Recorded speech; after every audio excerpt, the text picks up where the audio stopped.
Magandang gabi. Handa na ba kayo makinig sa isa sa mga pinakakilalang alaman sa Maynila? Isang kwento na hanggang ngayon ay patuloy na ikinatatakot ng mga driver at dumadaan sa isang lugar na natatakpan ng malalaking punong balete, ang Balete Drive. Sabi nila, dito mo makikita ang White Lady.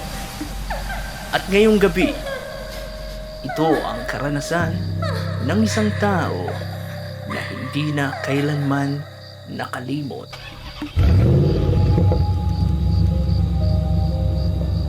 Gabi ng Biyernes, galing siya sa trabaho, pagod at puyat. Imbis na dumaan sa mas mahabang ruta, ay pinili niyang dumaan sa shortcut, sa Balete Drive. Tahimik ang kalsada, wala halos ibang sasakyan.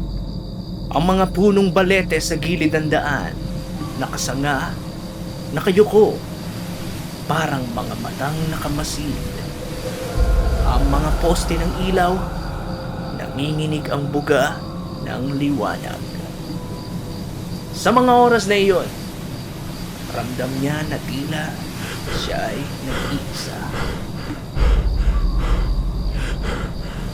Hanggang sa bigla niyang nakita ang isang babae.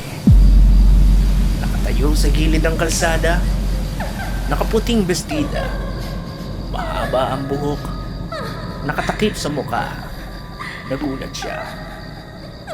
"Miss, okay ka lang?" Pulong niya kahit walang kasiguraduhan kung maririnig siya. At pagdaan ng sasakyan, hindi nawala ang babae. Dahil pagtingin niya sa rearview mirror, nandoon na siya sa likod. Nanlamig ang kanyang katawan. Nakita niya ang babae. Nakayuko. Nakaupo sa mismong likod ng kanyang sasakyan. Unti-unti itong tumingala. Maputla ang mukha. Ang mga mata, itim na puro galit. Ang bibig, punong-puno ng dugo. At narinig niya ang boses nito. Malamig na malamig. Bakit mo ako iniwan? Pinilit niyang pabilisin ang takbo. Halos mabaliw siya sa kaba. Ngunit kahit anong bilis ng kanyang sasakyan, naroon pa rin ang babae. Nakatitig sa kanya sa rearview mirror.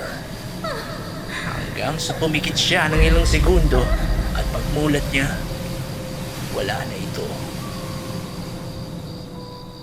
Nakarating siya sa bahay ng ligtas. Pero hindi siya makatulog buong gabi. Ramdam niya pa rin ang presensya ng babae sa loob ng kanyang sasakyan.